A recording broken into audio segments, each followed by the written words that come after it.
Hey, do you have any... Doc Broxxi. A what? Doc Broxxi. Gee, I don't know about that. Huh. Raw time? You trashy bitch. That's me. Raw time? I'd like to eat your pussy. Well, who wouldn't? Raw time?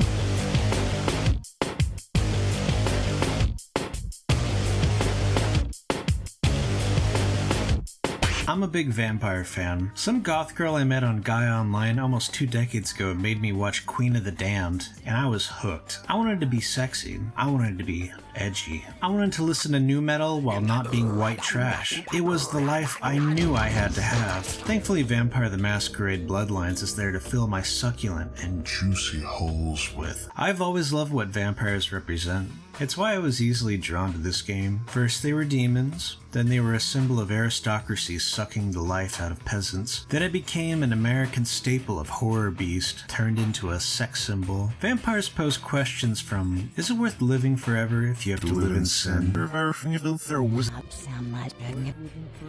I'm the finger down your spine when all the lights are out. I'm the name on all the men's room walls. When I pout, the whole world tries to make me smile. And everyone always wants to know who is that girl. That's against the law, and you're gonna have to go to jail. As a 90s to early 2000s creation, there is a gritty edge to it, like with Blade or nu metal aesthetic. This isn't your daddy's Twilight. This is the corn of RPGs. A lot of It's described as goth punk, like cyberpunk but a little bit more dark and edgy, but it still has the same kind of chaos and humor. It was a perfect combination in 2004, which the game takes place in, and boy, you sure can feel the era in this game. Our story begins with the biblical story of Cain and Abel, the sons of Adam and Eve. Let me remind you folks what the story's about. Cain was a farmer and Abel was a shepherd. Abel gave God a sweet custom Porsche 996 GT3 RS as a gift, but Cain couldn't afford the RS, so God liked Abel's gift more. Because of that, Cain found the dopest of rocks and bashed Abel's skull in. He struck Abel's head. Cain killed his own brother, the first man to die. As Abel lay lifeless, God heard his blood cry. God asked, "Where is your brother?" He said, I don't know. It's not up to me where my brother should go. God said, "You're cursed." Because of this being the first murder, God banished Cain from Eden, and he was forced to walk the earth forever, until the modern day of 2004. You're thrown into the world via a sexual encounter in the hellscape called Los Angeles. You're put on trial for, I don't know, whatever. Let the penalty commence.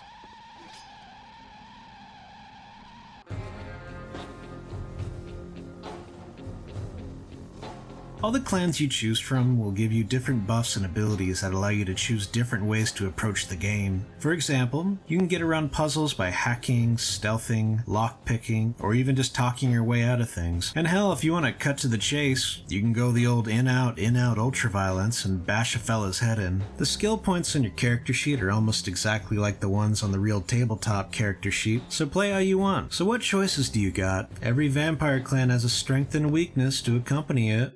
I mean, geez, it just makes sense. Power should be redistributed amongst all of us, not just a few. Communism would actually work for Kindred, where it fails with humans. It's just common sense, you know? Not experienced much in the creatures of the night, are you? For future reference, you might keep in mind that werewolves aren't in the habit of introducing themselves. Pep's the best. Pep's the best. What? Oh, man. And you're a goddamn Malkavian, too.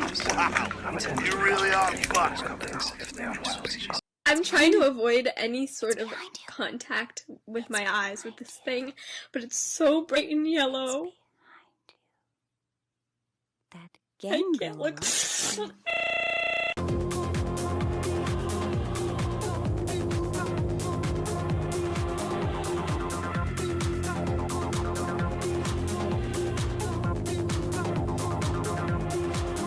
I just want to suck your dick. I can have a meme war with anybody and destroy him. And I've done it. And people actually bail at the end and go, who is this guy? He's got like every meme ever produced on the internet. He can knock us out with his memes. And I do, I have tons of memes. I'll just keep memeing them to death until they just surrender because they just can't do it anymore. They don't have the memes that I have. Nosferatu! Blood magic. How does it work? What are the mechanics of blood magic?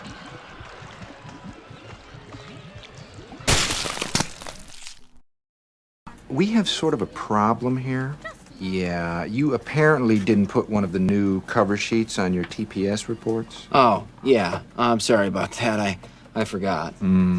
Yeah. Did you see the memo about this? Oh, hey, look, you're in the dumpster beach of LA. Santa Monica. Oh, gross. Now we're in the meat and potatoes of the game. Go explore and live as a vampire and get your bearings. This game has 4 cities to go through as the story continues, and great music to accompany every zone. All the characters you meet are all fleshed out and full of great dialogue. Damn, man! Don't be sneaking up on a brother with your crackhead skin disease test tube baby looking ass! Damn near shit my pants! I don't sell no soap, so what the hell you want? Take a look. But I ain't got no rock, so I know you ain't interested. Maybe, but Lou crazy. He wants to kill Puppy because it bark all night and keep him up. You want me to trust Puppy murderer? 2 weeks ago I said, "Hey Lou, stick this up your ass," and I gave him finger. Otherwise, I haven't talked to him in 25 years. What the? Oh, you did not just try and run a trace on me. All right, take that.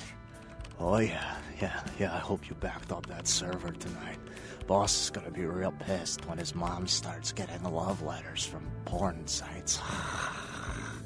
You naturally learn about the World of Darkness lore through your encounters as a new vampire. It doesn't feel like you're being mouth-fed like a baby with exposition. If you want to learn more, just ask him. Through your adventures, you learn about the factions vying for control over LA. You know the Camarilla, who are the main vampire society, the Sabbat, who deny the Camarilla's control and believe in more traditional means of being vampires. The Anarchs are a rebel group who believe in a free state LA. And the last and newest faction are the Chinese vampires called the Kuei Jin. Fuck the Kuei Jin. This is one of those games I play multiple times and discover a new thing I never realized could happen. It's down to the dialogue and what clan you are. Need some blood? Try seducing them. What about trying to get a script from a guy who doesn't know he has hidden vampire secrets in the script? Mindfuck the bastard and kill the vampire leaking secrets. Role-playing is the name of the game. Actually, it's Vampire the Masquerade Bloodline. To me, this is why it's one of the best RPGs I've ever played. Take in the feeling of the atmosphere and follow the trails. Explore the couple of blocks you're given. It's surprisingly in-depth. Instead of your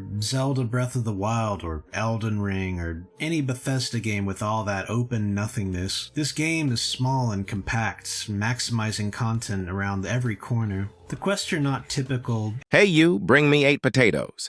Okay, thanks, bye." quests. They're fun and silly, full of rich dialogue. They're the lifeblood of the game because it doesn't matter how many people you kill, finishing the quest is the only way you get XP.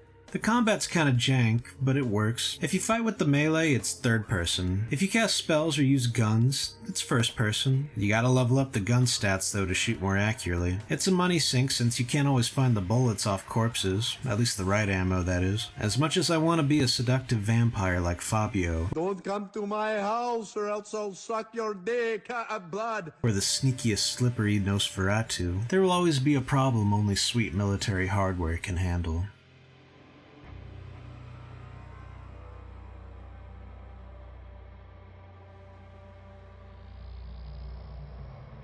Troika Game made this particular game under incredible amounts of pressure, going from over budget to a lack of leadership, as well as the shitty deal they made with Valve.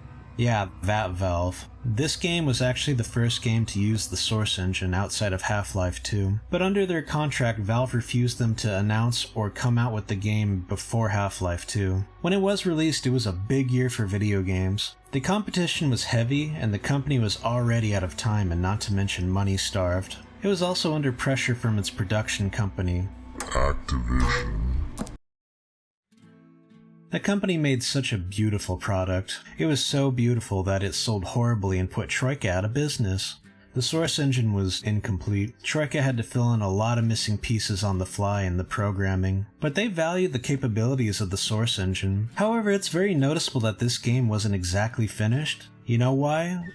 Because it's one of the most buggy games I've ever fucking played. Please, if you ever buy the game, download the fan patch. You will regret it otherwise. It's a tragedy a company like that had to end. It was founded by 3 Fallout 2 veterans, and they wanted to make a really good RPG, but a game like this could only exist in that time period.